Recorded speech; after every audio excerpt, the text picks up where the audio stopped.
0, 1.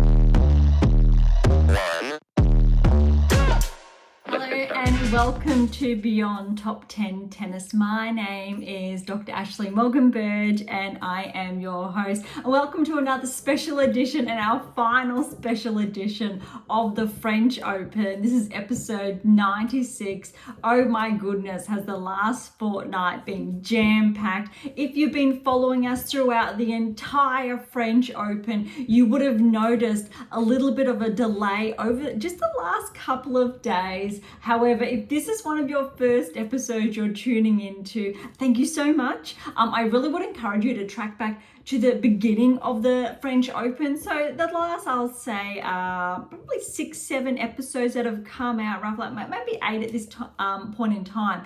But more so to get a feel of where we've been going. Probably dive into episodes, say 50 through to 60. But there are a lot of early episodes that are just jam-packed with, I'll just say, a lot of good stuff, a lot of key knowledge that form the baseline to allow us to have these really and sometimes intense discussions about data, insights, the results, the rankings, different implications, and essentially how our predictive analytics were able to position these players to progress respectively on both the women's and men's tour towards the semi-finals to the finals of the French. And it all started, well, technically speaking, 12 years ago. So it's been a long journey. Really 20 years I've been in the game in one way, shape or form.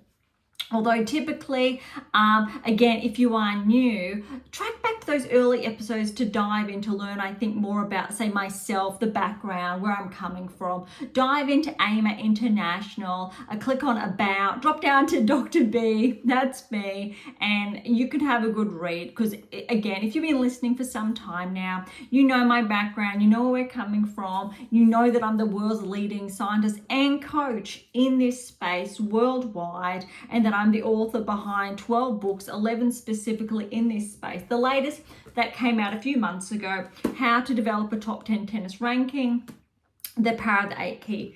Yes, it is 100% backed by science. It is jam-packed. It is incredibly exciting. World first, yes, from the world's leading scientists behind, yes.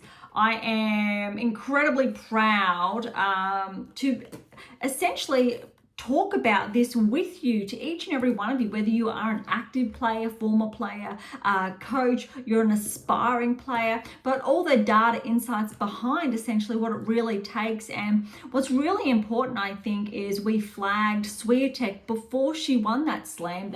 That's why we are not surprised that, well, I'm not surprised that this has happened.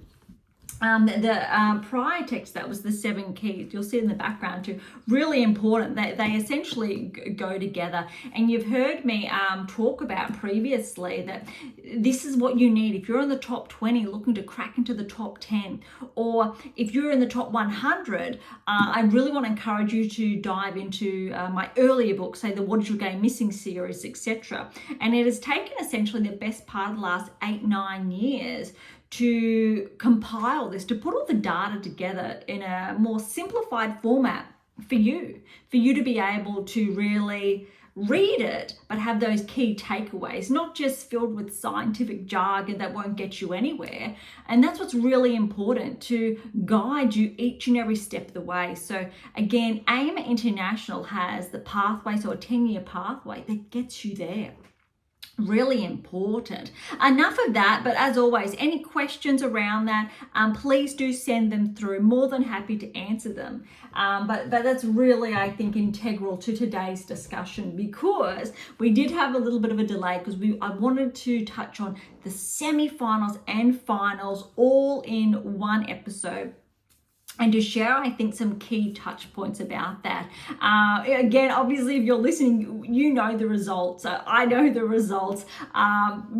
Just prior to going live today, I just finished reviewing the men's finals match. So Alcaraz obviously coming out on top there, and respectively, we know Swiatek yesterday with her fourth French title, which is incredibly exciting, fifth overall. But also I think there are some really important key, I think, inferences to touch on. So I'm going to dive in straight away. Today's going to be a bit shorter. Typically, I would review the rankings, etc. I'm going to hold off on that. We might touch on a couple of the top 10 today we'll look at. And next episode, we'll do a very big deep dive, as typically as we are, I guess, go back to our typical format or so far this season, and how we took that change of pace. So look, let's start with Paolini and Andreeva. That semi-final was 3-1. I think as anticipated, that was the scoreline, that Paolini would come out. Look, Paolini, she kick-started her career at the Australian Open. I think it was the quarterfinal she made there. She really made her mark. And again, if you've been following along for some time, round of 16, you're on the radar. And if you can replicate those results, even more so. So a number of those players, let's say, have been, but I think what's really important here is, let's say Zhang, Australian Open finalist, she wasn't able to replicate those results. And that's what's really important when you reach that level of play. In contrast, what we've got is Paolini, and she's able to build on that. Although in all fairness, Zhang, US Open, I believe she made the quarterfinals last year around there, and then she capitalized. But now she's regressed. So Paolini, she had that good start, has capitalized as a finalist. So it's going to be really interesting to see how her season pans out, because like Zhang, after the Australian Open, she cracked into the top 10. Paolini, though, has progressively been making her mark in the rankings more steadily, progressively, and with her results, in contrast to Zhang, which is a very promising or a more healthier metric that we look for. So it'll be very interesting what's to come the last 6 months or the rest of this season. But Paolini is now inside the top 10. In all fairness, though, Andreeva, she's inside the top 30. She had an incredible tournament, but you would have heard me talk about those rapid fire results and why Andreeva losing would be a very good thing for her and for her progressions. More so, I would have favoured her falling in the quarterfinals. And I say this in the best possible way. So this is not a negative discussion, has zero negative connotations behind this. It's about the implications of a player's, their performance, and how they progress when they're coinciding with the data and those key metrics, and when they're more susceptible to regress. It's called those rapid fire results too soon. So it's going to be very interesting if Andreeva, say, is able to reach a healthy plateau, because again, she's only 17 years of age. We're looking for maybe Wimbledon around a 16, US Open 16 quarters, and next season when she's 18, quarters, semis, quarters, win.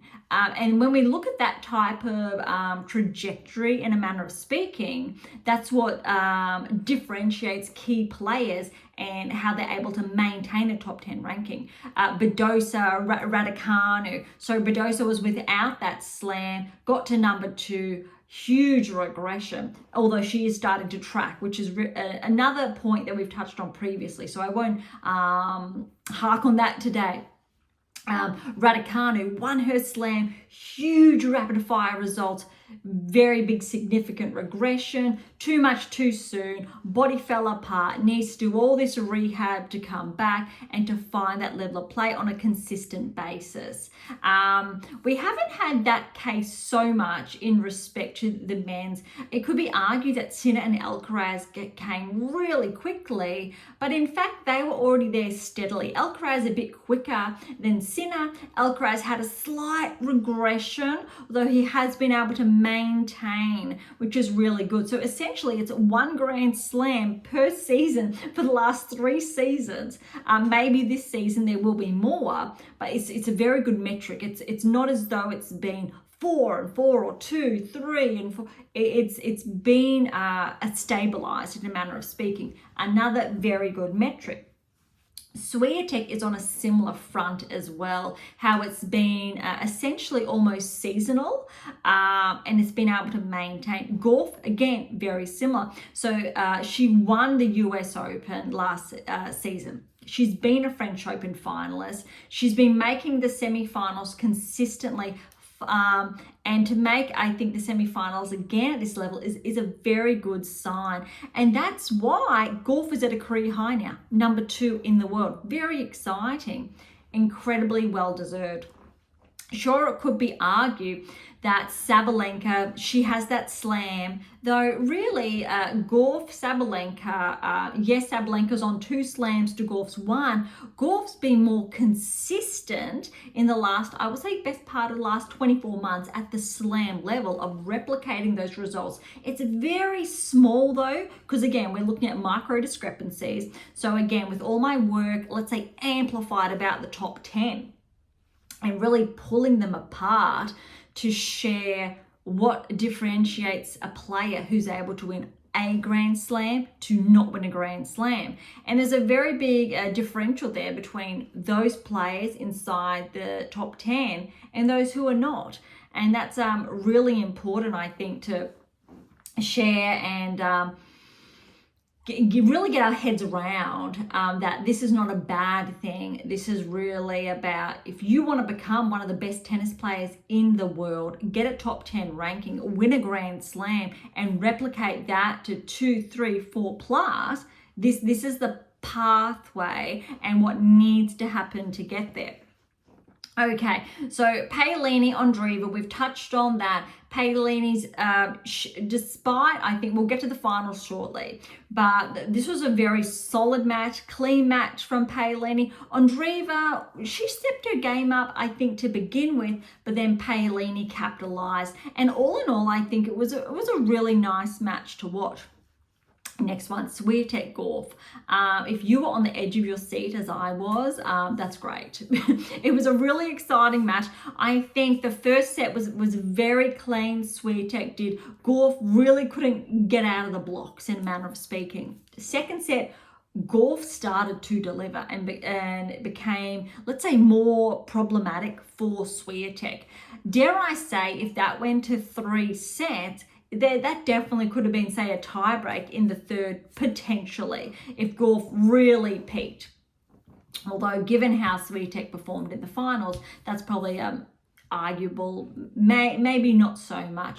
Although Gauff had a very good, I think, tournament, Swiatek was just too good. She played the cleaner game and she really was executing just really nicely. And I think that's what it came down to at the end of the day.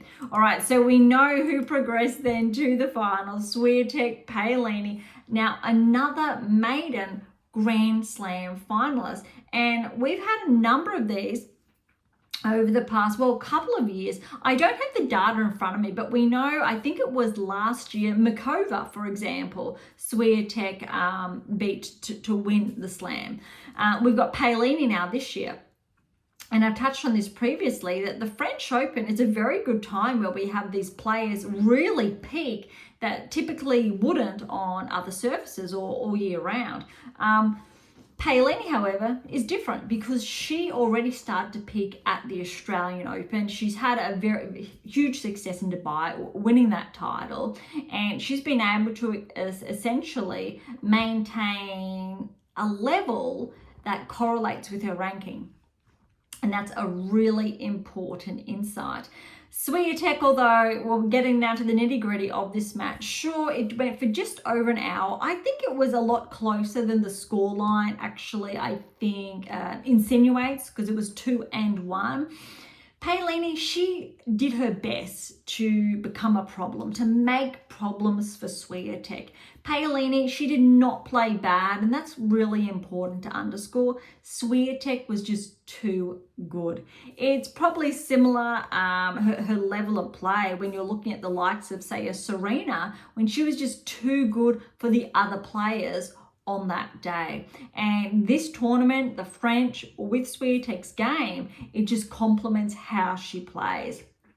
And she really has lifted her game. And let's remember, from winning Madrid, then Rome, and now the French, how jam-packed her season has been, as in she's essentially running on empty. You've got players, not so much Paolini, but the likes. Sabalenka had a very big swing as well, but Rybakina did not. Gauff somewhat. Jabeur did not. When you're looking at other top 10 players, their level was not as intense. They were not playing as much. Sabalenka, by all accounts, is up there because she made those back-to-back finals with Swiatek. Although we've touched on, unfortunately, she was unwell, so she did not progress, etc. Andreeva came out on top. But Swiatek was playing very solid, a very, I think, different style of play that complements and correlates with her results. Paolini was very tactful in this respect as well, and that's why it was not shocking that she made the final. She was one of those players that played very cleanly, very smoothly, and was able to get the job done, and it was not, say, a mess or a disaster, that she really was able to smoothly and progressively get there. So in contrast to, say, other players and those, let's say, 50% of top 10 players, Paolini does correlate with her current new ranking, which is really exciting and also influential. Okay, very exciting. I'll touch more on that when we review, just say, the top 10 shortly. But let's have a look now at the men's semi-finals, because obviously we know how the quarterfinals panned out.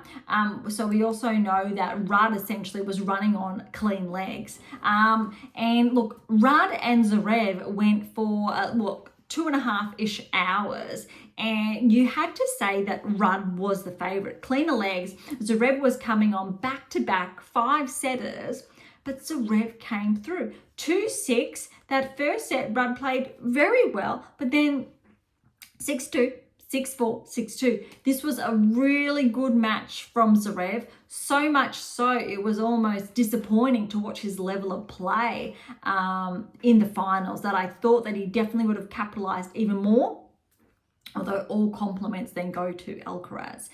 Alcaraz and Sinner, this was a blockbuster. Could have gone either way. I think Sinner had the chances in the last 2 sets, but Alcaraz just stayed with him. It was really close, and it was reminiscent of those earlier days with Federer and Nadal when they went so close. And I think that's what was most exciting about these two, and seeing them essentially play off. I would have loved it to be a final. That's the luck of the draw. Given the new rankings, it looks like that's what could possibly happen at Wimbledon, and I really hope that's the case, purely because the elements that these two players bring to the game respectively is akin to the Nadal-Federer rivalry. I'm not necessarily throwing Djokovic in there, purely because the rivalry, I think, between Nadal and Federer was more compounded over the years. Djokovic definitely had his rivalries with different players, and that continues and is ongoing. All credit to Djokovic there. But this is, I think, very unique, and also in their, let's say, styles of play, very interesting. However, going back to Zverev, he played good. Although when you're looking at, I think, the dynamics of a player, Ruud had, I think, more versatility that could have got him over the line. But you know what? Zverev was just rock solid. He didn't go away. He was the more consistent player, and it really showed. And I think this was his 3rd consecutive semi-final, which is mind-blowing to think that he was out for, I think it was 8-9+ months due to that injury he sustained at the French. I think it's 2 seasons ago now.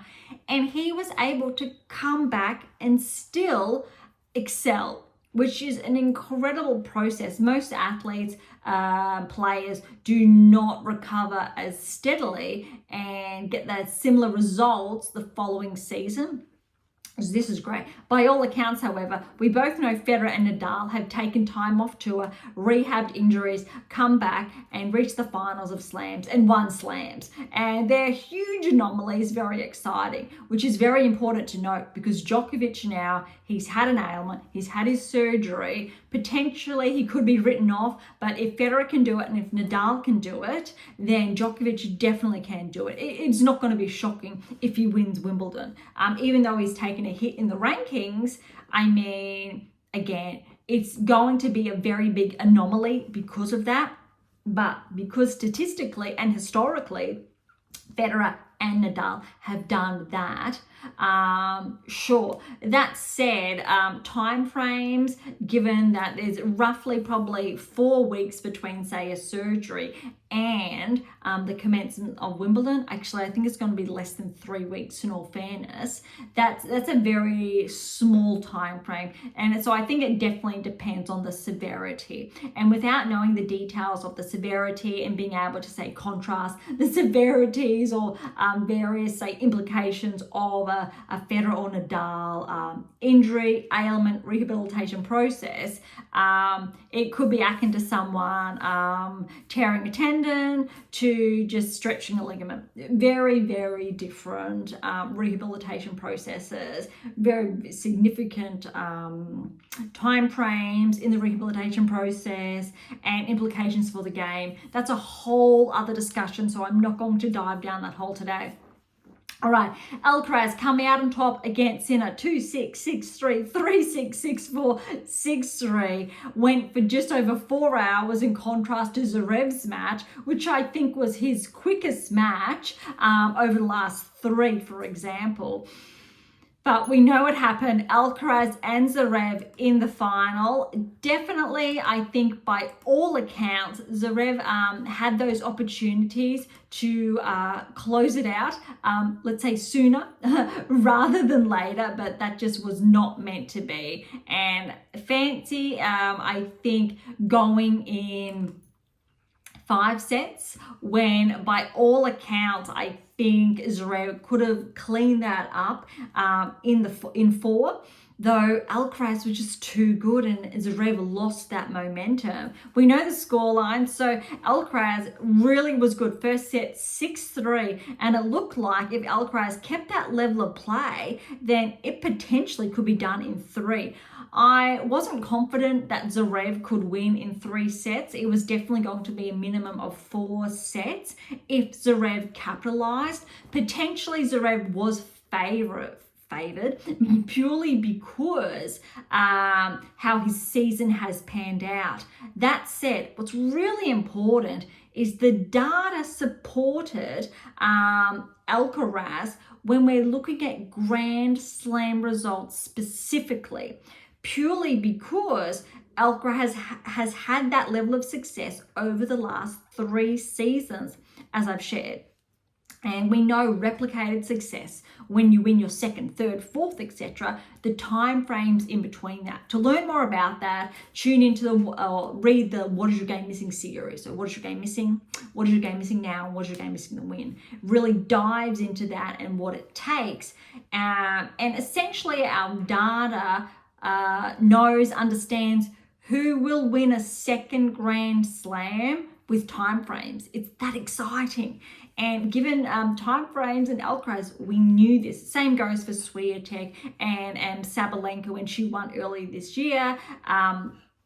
And Gauff's progressions as well. And the same will be said for Zheng, if she's able to progress and or not. Raducanu, Fernandez, so recent Grand Slam champions, Djokovic, etc. Djokovic is a very big anomaly, however, because of his rate and level of success. Tsitsipas is up there too because he's been a finalist. Medvedev as well. Any player who has been a finalist or Grand Slam champion over the best part of the last, I'll say 10 years, specifically, 8 to 10 years, we've got the data that underpins if they're actually capable, not just to win a Grand Slam, but if they're poised then to win a 2nd or 3rd and so on. Osaka's obviously a part of that and why we were able to pinpoint those multiple slams to her name. All right, back to this final match.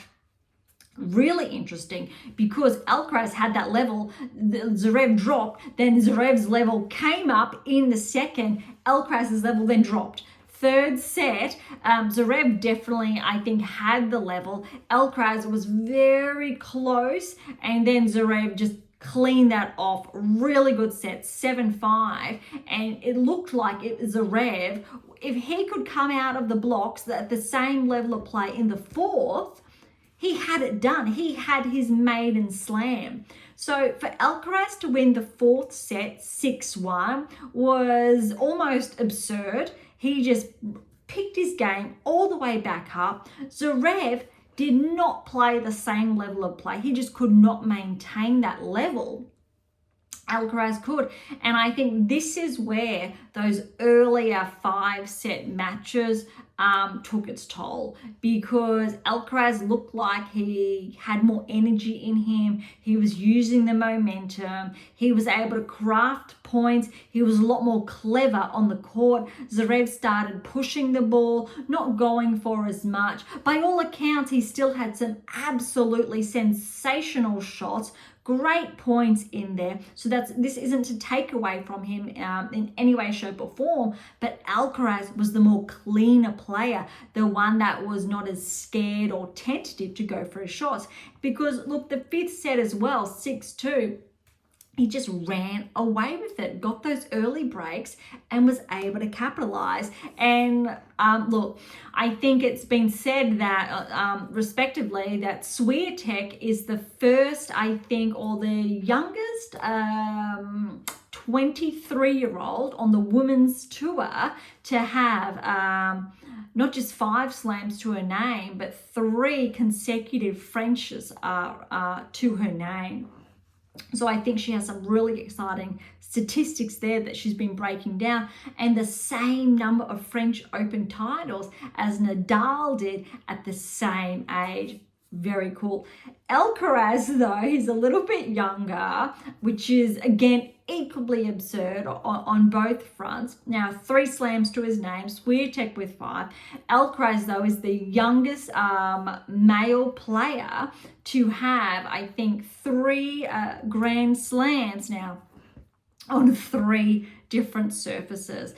And I think that's what's really impressive and really exciting, because he's been able to then transition his game between, let's say, grass, hard, and clay. What's going to be very interesting to see if Alcaraz can maintain this come Wimbledon. Really important note is that prior to the French, Alcaraz was not necessarily favoured because of his lead-up results. Sinner was the one more favoured. Now look, Sinner made the semi-finals, and likewise for Ruud. Ruud was favoured to potentially have his best chance of winning a Grand Slam with essentially Nadal out of his way and Djokovic respectively, courtesy obviously of that walkover in the quarterfinals. But Zverev has had a very good season, especially on clay, so you could not write him off. And I think earlier, the first week of the French, he was there, probably similar to Medvedev, Tsitsipas, Dimitrov, for example, not getting as much attention, just predictable that he would make, say, round of 16 quarters. And I don't think many people anticipated Zverev would capitalize on Ruud. But if you'd been looking at his game closely, Zverev had more weapons and was able to hit Ruud off the court. An interesting note, again, about our data is that, and I've shared this in our previous episodes, that de Minaur was tracked to progress to his first ever quarterfinals, but not past that. I was confident de Minaur had it in him to make the quarters, and he did that. And again, that's where the data is so powerful, and that's where the data can help you. And that's what it's all about. It's helping you become the best version of you on the court. That's how I think profound it is. But look, de Minaur had a sensational event. Zverev was too good. It's a different level when we're looking at consistency, power, style of play, etc. But definitely exceptional from Alex. Tsitsipas, however, definitely had the potential to win, for example, over Alcaraz in the quarters, But that was the match that turned when we're looking at the data and Alcaraz's level of play. He was able to play that cleanly against Tsitsipas, who also, like Ruud, this was the best chance he had to win his maiden Grand Slam. He's been in the finals before, like Ruud, various events. I think the French and the Australian from memory. However, for Alcaraz to win against Tsitsipas, who both Tsitsipas and Ruud have been on highs leading up into the French, and that was really profound. Obviously, we touched on the women's side with essentially Sabalenka and Swiatek were leading, but you know, not many people spoke about Gauff, and Gauff continued to show up in the semi-finals. That's why it wasn't surprising. Paolini, though, it wasn't shocking because of her style of play, level of play, and how she had been tracking. So it was very rewarding on that front as well. All right, Alcaraz, Zverev, super exciting, incredible. But I think we're going to wrap up the French Open results on that note with Alcaraz's sensational win. Let's have a quick look at the rankings. Specifically, we're just going to focus on predominantly the top 10. Swiatek, look, she hasn't gained any points, which I'm not a huge fan of. Well, she's gained a couple, I suppose, but it's not there in front of me. I really like when they share, I think, the ATP side, where the numbers are really more acute. But Swiatek, she defended her title. Gauff, however, she's overtaken Sabalenka. There's only 200 points though in it, so that's probably going to interchange if Sabalenka picks up her form on grass in contrast to Gauff. But I think there's a real battle there that's going to be very interesting. Now Gauff's 2, Sabalenka 3. And let's remember, Gauff's only 20 years of age, Swiatek 23, we've got Sabalenka 26 and Rybakina's 24, just respectively. Vondrousova held her own, so she's still at 6.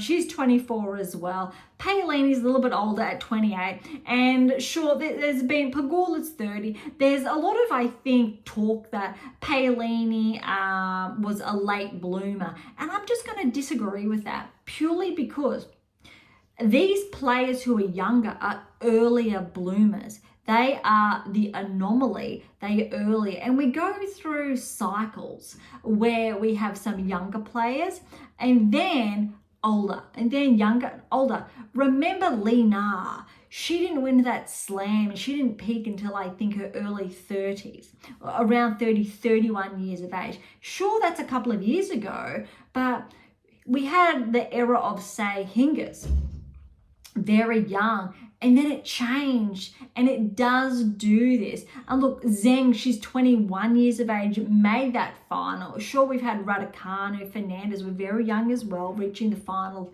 and becoming Grand Slam champions as well. So we do have, let's say, a little bit of a cyclical approach, but whereas back and forth. Jabeur's 29 and Sakari's 28. That wraps off the top 10. But Jabeur has been a finalist on multiple occasions over the last, let's say, 2 years. So Jabeur then would be a late bloomer at, say, 27-ish years of age, 27, 28.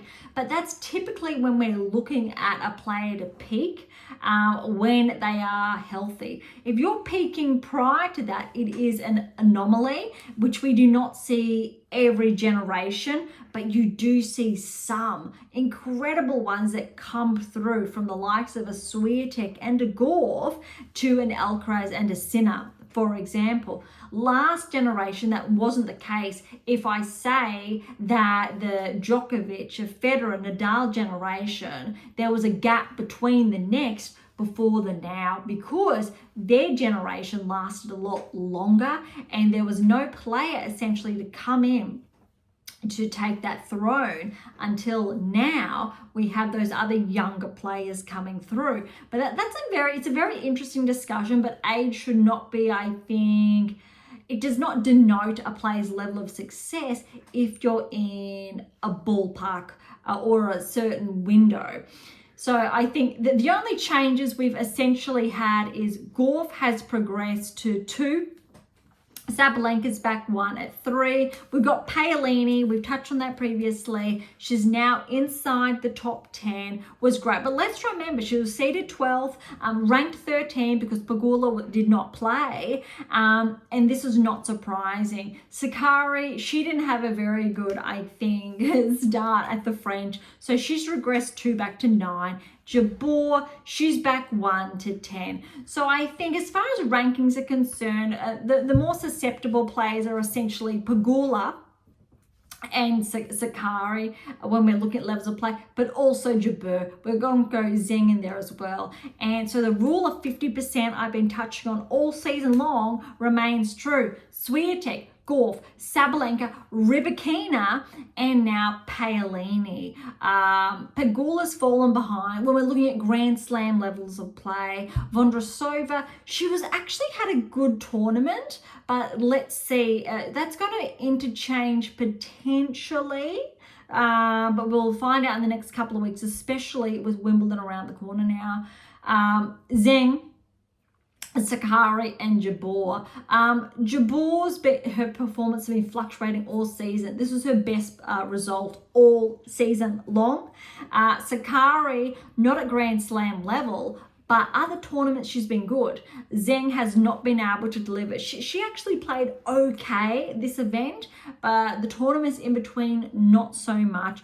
Vondrousova also tournaments in between, not so much. But this event, she did play, I'm going to say pretty good. And then obviously Pegula hasn't really been in action this season or at the same level of play that I think we can potentially anticipate. So it'll be good to see her back in action, and I think how she tracks. Unfortunately, Collins cracked into the top 10, became a barrier breaker the week starting of the French Open. It was short-lived. She's regressed outside the top 10. She's now at 11, but I think she definitely deserves to be inside the top 10. Can definitely predict that Sakkari and or Jabeur, most likely Jabeur, will regress out and Collins back in, though Wimbledon is going to be a very big, I think, telltale sign, purely because Jabeur will have a number of points to defend. Collins not so much, or at that level. And that's definitely, we can see that interchanging, as well as I think that other 50% of the top 10. So there's a lot, I think, to come. And when we review, I think, the rankings also after Wimbledon, it'll be very, I think, interesting. And there will be a number of players that are no longer inside the top 10. And I really hope that the 50% who are in there maintain, and the 50% who, let's say, shouldn't be, or there's a very big differential between that level of play, that they really lift that level so the top 10 is as tight-knit as, say, it was at the start of the year, because there's been some key fluctuations in performance and maintenance that has, I think, exacerbated certain differentials. All right, a quick snippet of the top 10. Sinner, I'm sure it would have been, I think, really exciting for him to win the French with that new number 1, but he should be so proud. He made the semi-finals, lost in 5 to Alcaraz, but it was I think it has to be one of the best matches of the French Open, if not this year. Seeing these two toe the line at the level of play that they were able to deliver was really exciting. Alcaraz is back at 2, and I think this is what's really interesting now. We finally have Sinner and Alcaraz 1 and 2.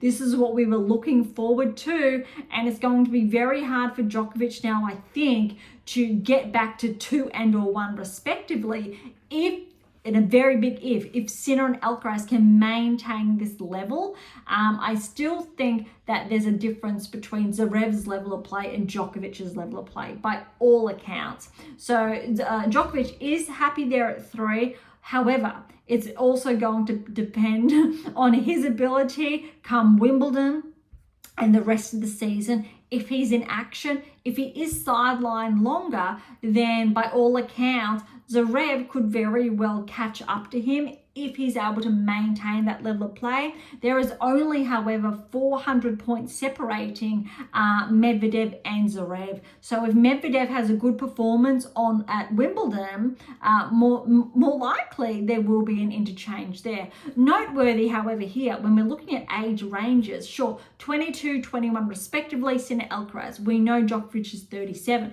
but how about this? Zverev 27, Medvedev 28, Rublev's 26, Ruud's 25, Hurkacz's 27, de Minaur he's 25, Dimitrov's 33. So you have the mid to later half of 20s, which is what we really anticipate. You're going to peak potentially, if you are an anomaly, in those earlier years. Gauff, Swiatek, anomalies. But it's being able to maintain that. Swiatek has proven she can maintain it, still very young. Gauff as well, because she started 16, 17 as well, maintained. That's what we want Andreeva, if she's to get into the top 10 and to maintain that, to follow a similar trajectory. Okay, Dimitrov is sensational. He's been in the top 10, out of the top 10, in the top 10, out of the top 10 for the best part, I think, of the last at least 10 years. Probably the last 10 years roughly. De Minaur, I think we forget how young he is, 25. It's still very young. Same with Ruud, very young, 25. But they've been able to accomplish really exciting things, I think. What's interesting here now, Tsitsipas is 25 as well. He's been bumped out of the top 10. Back to 11. Not shocking. He is 700 points-ish in front of Fritz, who's at 12. But Tsitsipas did regress outside the top 10 prior to the clay court season. And we did predict that was likely to happen. Had a slow start to the season. Then he picked up, was able to become a barrier breaker again. But he wasn't able to capitalize this French Open. In contrast, say, to de Minaur, who made those inroads, so he has been bumped out. Very tight. I'm not going to be surprised, however, Rublev hasn't been playing the same level, but he's still 6th in the world. There's definitely noteworthy of a regression there when we're looking at the top 50%. Dimitrov, definitely. De Minaur, definitely. Hurkacz, not so much this tournament. Ruud got the better of him, but he's still able to hold his own. So then there's Ruud, obviously, at 7. Medvedev, he's not so bad. Obviously, de Minaur had an incredible match against him. Zverev, Djokovic, Alcaraz, Sinner. Yes, Djokovic not at the same level, but come on, he made the quarterfinals still.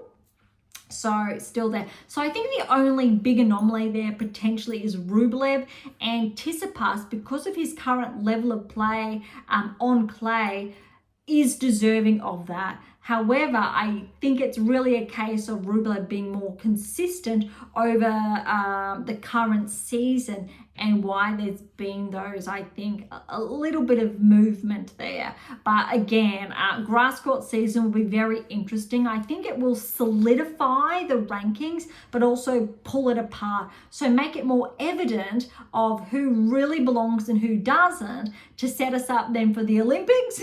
And then I think for the later half of the year come the US Open, because this is really, I think, the hustle, the really busy time of the season.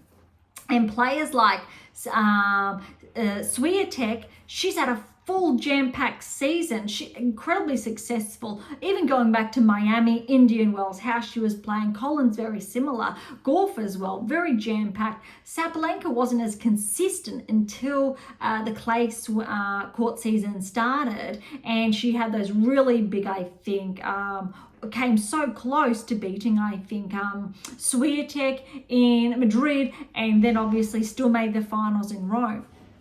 So those players are definitely deserving of time off. Alcaraz and Sinner, however, they were not as jam-packed their season. Same with Djokovic. They were not as consistent. Zverev was almost, he still won a title there. Medvedev was still showing up. Rublev was still showing up, but Ruud and Tsitsipas were continuously showing up. Hurkacz was, Dimitrov, sure, and de Minaur, but not consistently in, say, the semis and finals as much as the others. So I think the likes of, say, a Swiatek there's a lot more recovery there in contrast to, say, Sabalenka. Gauff needs that recovery as well, predominantly. Paolini now, yes, after a very big week, especially with doubles as well. And I mean, even though she did not go on to win the doubles final, come on, she made the finals of the women's singles and the women's doubles, which is sensational. Same with Irani coming back, and although her singles has not been as profound, Clay's always been, I think, wonderful to her game. All right, wrapping, I think, today up, and when we're looking at off-season time between now and Wimbledon, Sinner and Alcaraz have not been, I'll say, their seasons as jam-packed as, say, a Swiatek. Swiatek has maintained her health, fingers crossed, all going well. I think the management there is very good. Sinner and Alcaraz have had their ailments, so they've had a bit of time off. Djokovic now has that more time off, had more time off because he wasn't progressing, and then the rest of the players also weren't as progressing. Ruud and Tsitsipas were and then weren't. Zverev and Ruud weren't, then were. And Hurkacz and started the season quite well as I'll say Alex and Dimitrov. So they've all been in there in some way, shape or form, but there's going to be a very big difference there as far as recovery is concerned. All right, let's wrap today off. We've gone from the semi-finals and the finals, and as promised, really just focusing on the top 10, 11, that's all, because of a couple of movers. So thank you so much for tuning in today. I look to grab your copy of How to Develop a Top 10 Tennis Ranking, The Power of the Eighth Key. Please do jump on over to AM8 International or head on over to Amazon. So irrespective where you're based in the world, you can get a copy very easily. And please do follow that previously with the 7 keys. It is a prerequisite. So underscoring that, a prerequisite to better get the most out of this one. 7 keys, 8th key, really powerful. So AM8 International, you can also purchase the download, so digital copies, or Amazon or AM8 International hard copies are available. For any comments or questions, as always, head on over to AM8 International or Topic Thread. That's a social platform set on data privacy, but essentially a micro social network that I also built something very different, but for tennis players really to have a gathering place online when they're looking at progressing towards a top 10 tennis ranking. Super cool. To interact with Beyond Top 10 Tennis, head on over to Twitter, Instagram, YouTube, Spotify if you like. Leave some comments there. TikTok, Threads. Typically, you will find me more so on, I'll say Instagram, Spotify, YouTube, those predominantly ones. A little bit more quiet on the likes of, say, a Threads or TikTok. If there is a message, there's probably going to be a bit of a delay there. Although the quickest is essentially AM8 International. If you're on AM8 International and you're reading our blogs, for example, leave comments. There's always going to be someone there monitoring that, which brings me to the next one. To access our blogs, again, over 100 there that I have personally written, all free to access. You can find them on AM8 International or head on over to Medium. So again, if you leave comments on Medium, typically I will see them and respond as well within due course. For something different, head on over to Pink Octopus Books. That's where my fictional release is. A bit of fun, and all that artwork you are seeing there, that's what I did as well. So it's something I don't mind enjoying as well. There's a little preview there. For something left of field, visit Spruik for some random polls. That's just a little bit of fun. And of course, if you enjoyed today's episode, please subscribe, like, share, and all of the above would be absolutely phenomenal and incredibly appreciated. For those of you who are interested, we do have scholarships available on AM International, as well as options to work with me exclusively to optimize your performance and to nudge you closer towards that top 10 tennis ranking. So don't be shy and come and say hi. Okay, on that note, thank you so much for listening. I am so incredibly grateful. I am your host, Dr. Ashley Morgan Burge, and this is Beyond Top 10 Tennis, and I'll see you next time.